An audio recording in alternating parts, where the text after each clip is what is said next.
Yang kedua, mengenai jujur, kalau orang sudah bisa jujur terhadap diri sendiri, insya Allah bisa jujur terhadap istrinya, insya Allah bisa jujur terhadap anaknya, insya Allah bisa jujur terhadap orang tuanya, insya Allah bisa jujur terhadap semua manusia, karena dia sudah bisa jujur terhadap dirinya sendiri. Belum bisa jujur terhadap diri sendiri, jangan pernah bisa jujur terhadap siapapun. Ikhlas, puasa. Yang terakhir adalah sabar.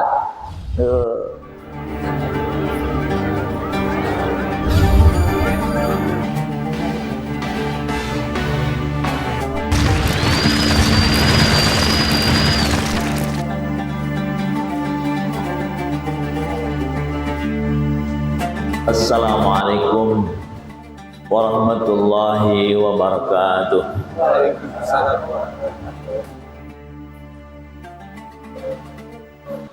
Alhamdulillah,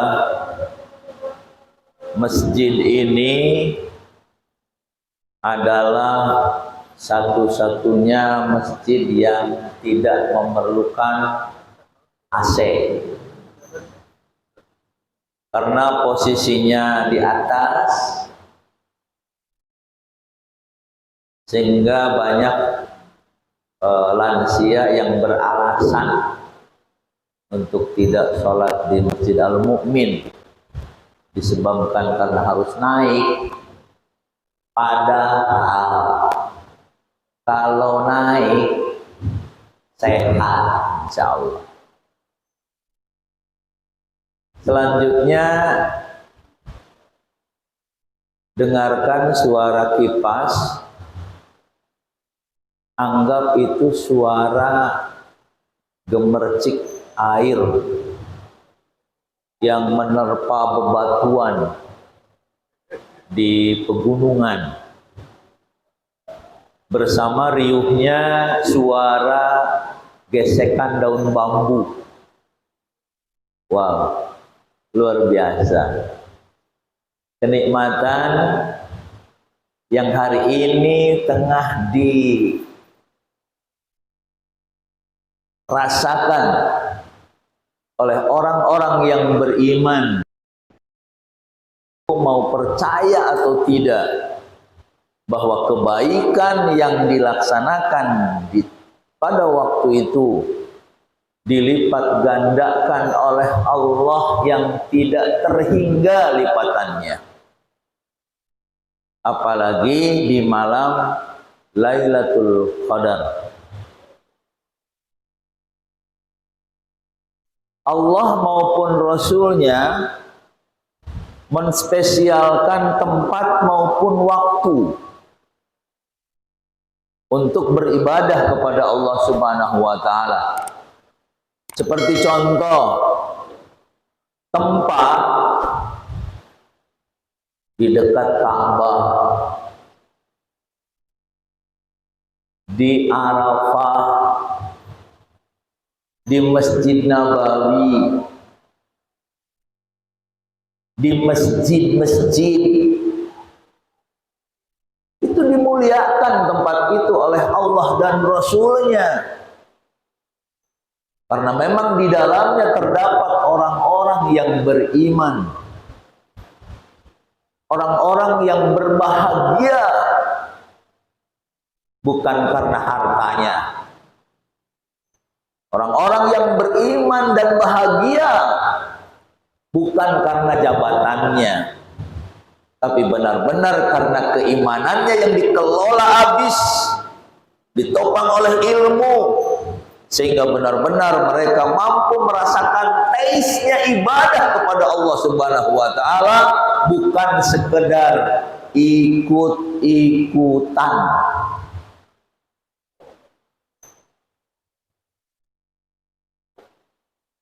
Karena yang namanya ibadah bagi orang beriman sudah bukan lagi kewajiban yang bersifat memaksa dan dilaksanakan secara terpaksa, apalagi hanya sekedar menggugurkan kewajiban. No, enggak. Tapi orang beriman berhasil membawa ilmunya ke laboratorium untuk dibuktikan, untuk diriset. Ya Allah, benar sholat itu penting. Ya Allah, benar setelah aku telaah puasa adalah kebutuhan. Maka dia akan mampu melaksanakannya secara all out, full power, penuh dengan kesungguhan. Disebabkan karena dia sudah mampu merasakan manisnya ibadah kepada Allah Subhanahu wa ta'ala. Dan dia pun sekaligus sudah menyadari betapa menderitanya hidup kalau jauh dari ibadah. Siapapun mereka, dimanapun mereka berada, setumpuk apapun hartanya, sebagus apapun status sosialnya, tidak ibadah kepada Allah Subhanahu wa ta'ala, menderita demi Allah. Sudah sampai ke sana orang-orang beriman. Bu, suka makan permen karet gak? Permen karet. Permen karet itu jika dimakan langsung terasa manisnya, langsung terasa nikmatnya, langsung terpacu adrenalinnya, langsung merasa nyaman. Jangan mau disuruh ngunyah karet. Nanti manisnya di surga gak ada. Ini adalah sistem agama Allah, yaitu al-Islam, yang benar-benar sistemnya sudah rigid dan benar, sehingga siapapun yang mampu melaksanakannya maka dia akan merasakan betapa nikmatnya hidup dalam Islam. Seperti itu.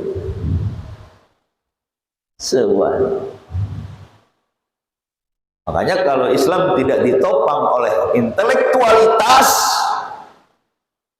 yang nanti menyeret dia kepada sebuah integritas, maka Islam hanya sebatas magic. Maka Islam hanya sebatas mistik.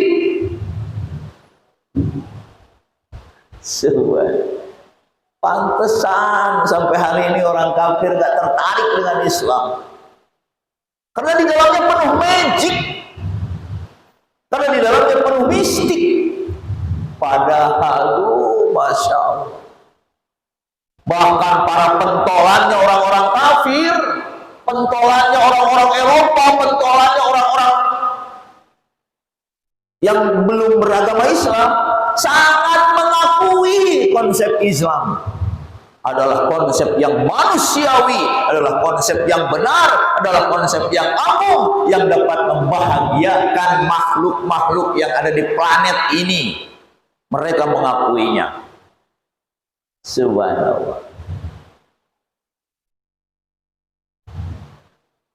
Makanya malam Lailatul Qadar jangan dia bawa ke magic. Malam Lailatul Qadar itu logik. Lailatul Qadri khairum min alfi syahr. Coba, bahwa malam Lailatul Qadar keagungannya lebih baik dari 1000 bulan. 1000 bulan, 1000 dibagi 12, plus minus 83 tahun. Kalau 83 tahun adalah umur umat Nabiullah Muhammad SAW terpanjang. 83 sampai 85 itu, Bu. Karena Rasulullah pun pernah memprediksi dan tidak salah prediksinya. Kana umura ummati baina sittina wa sab'in. Adalah umur umatku hanya antara 60 sampai 70 tahun. Umur umatku di akhir zaman 60 sampai 70 tahun. Kalau 83 berarti bonusnya sangat banyak. Apa pelajaran yang diambil dari malam Lailatul Qadar? Ada saja ayat yang mampu menjadikan kita beriman. Ada saja ayat yang menjadikan kita bertambah keimanan. Walaupun satu ayat, maka hal itu jauh lebih baik dari orang yang umurnya panjang tetapi tidak pernah mengenal Al-Quran.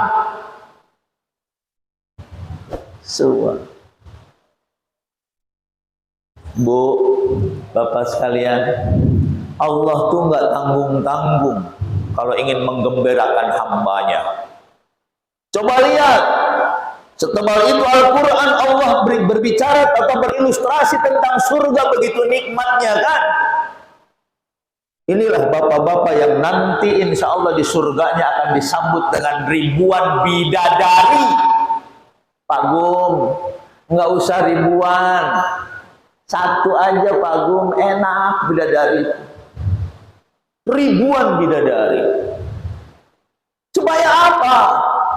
Supaya benar-benar ada kesungguhan dalam menggapai surga itu. Di relatif singkat, usia 60 sampai 70 tahun, insya Allah bisa. Dengan apa? Dengan rahmat Allah. Apa rahmat Allah? Satu, Allah mampu mengampuni dosa manusia. Dua, Allah mampu menutup aib manusia. Tiga, mampu Allah melipat gandakan amalan-amalan baik manusia, kan gitu kan? Itu namanya rahmat Allah subhanahu. Tanpa rahmat Allah nih, calon-calon penghuni neraka semua. Nih. Makanya ada rahmat Allah. Berniat baik saja walaupun belum dilaksanakan sudah dicatat kebaikan satu oleh Allah Subhanahu wa taala. Hebat banget. Berniat jahat terus tidak jadi maka ditulis kebaikan satu oleh Allah Subhanahu wa taala, itulah rahmat.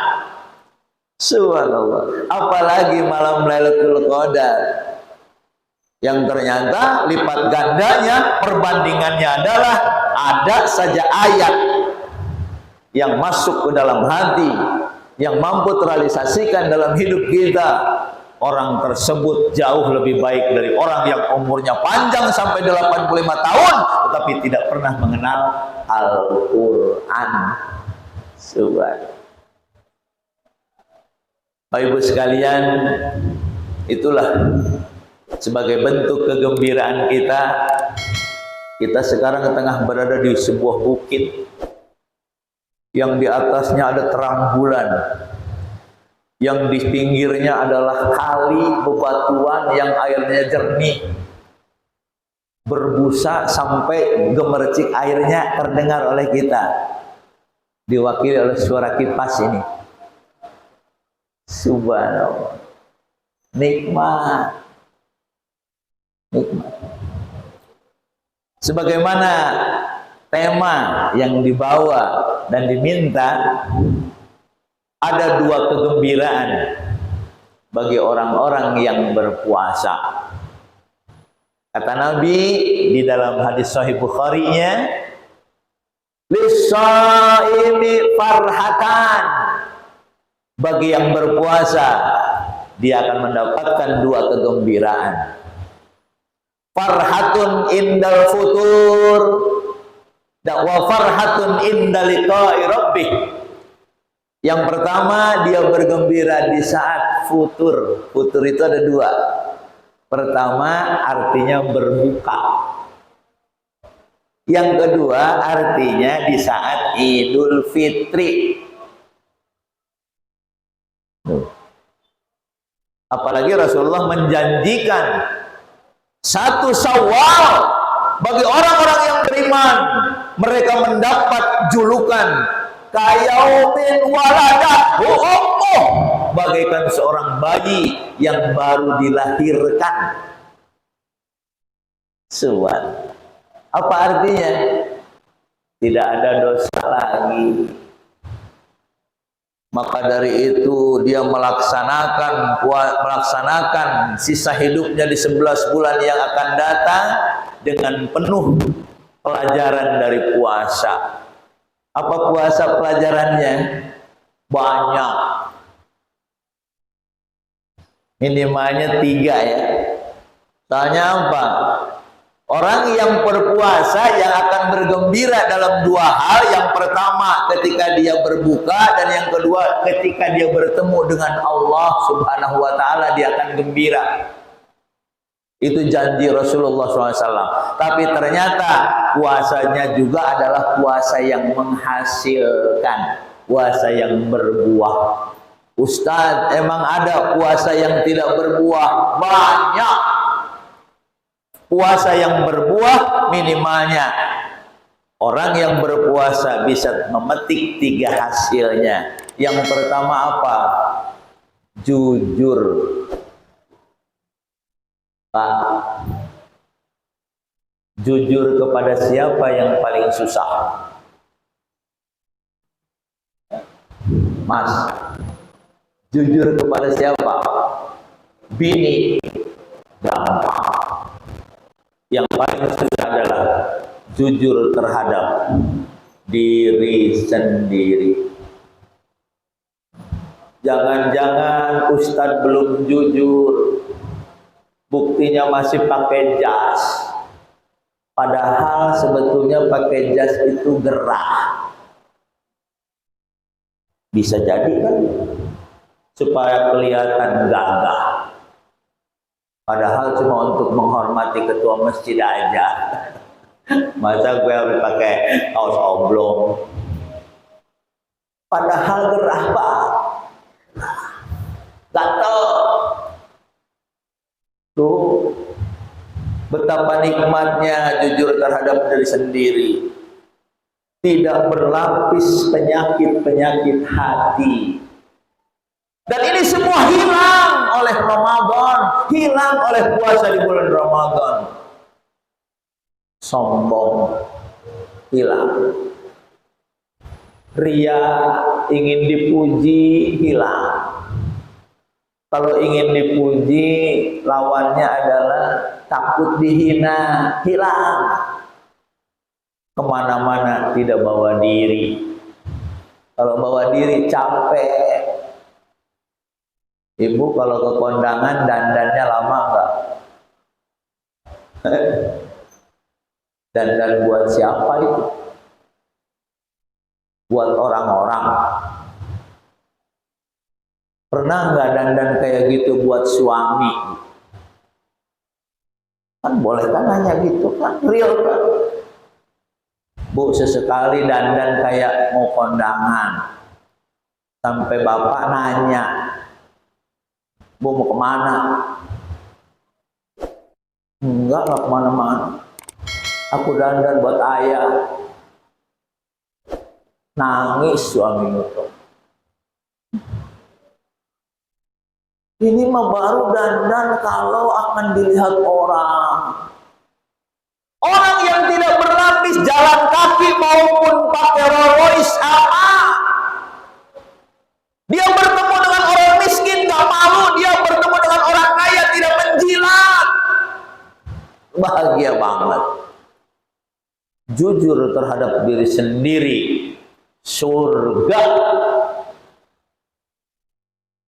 Ini sih puasa, sombong masih. Puasa, ngerasani uang masih. Puasa, iri hati masih. Puasa, dengki masih. Tidak. Harus berbuah. Yang pertama jujur. Yang kedua apa? Ikhlas. Saya sering mengatakan ini sampai bapak ibu bosan, biarin aja. Rukun Islam ada 5, 1 syahadat, 2 sholat, 3 zakat, 4 puasa, 5 naik haji. Syahadat masih perlu saksi, sholat masih ketahuan orang lain, zakat masih pengen diumumkan, haji tidak puas kalau tidak mengundang orang sekampung. Sebutkan ciri puasa, Mas. Sebutkan ciri orang puasa. Gak. Letoy. Belum tentu. Bibirnya kering. Pasti dia puasa. Belum tentu. Gak ada cirinya. Hanya Allah yang tahu. Mas. Mana? Yang muda nih. Mas. Mas siapa nih ya? Ente di rumah sendirian, papa nggak ada, ibu nggak ada, kakak nggak ada, sendirian. Kulkas dibuka, dingin nggak? Dingin. Minum nggak? Di siang Ramadan nggak minum kan? Ya Allah, bahagia banget orang yang berpuasa nantinya ya, di 11 bulan yang akan datang. Karena memang puasa bukan tujuan, tapi puasa adalah pelatihan untuk dibawa ke 11 bulan yang akan datang. Ini waktunya habis ya Pak? Belum?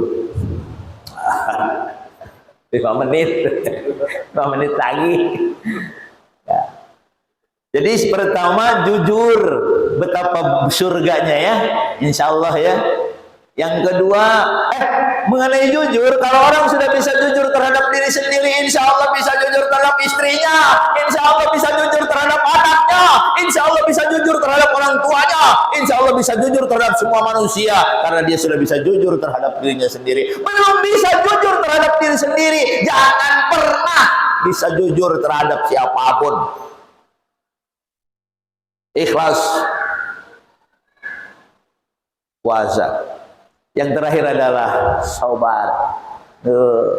Nih pribadi yang sabar. Bu, kalau yang sabar itu bacaan tarawehnya suka yang panjang. Kalau yang sabar,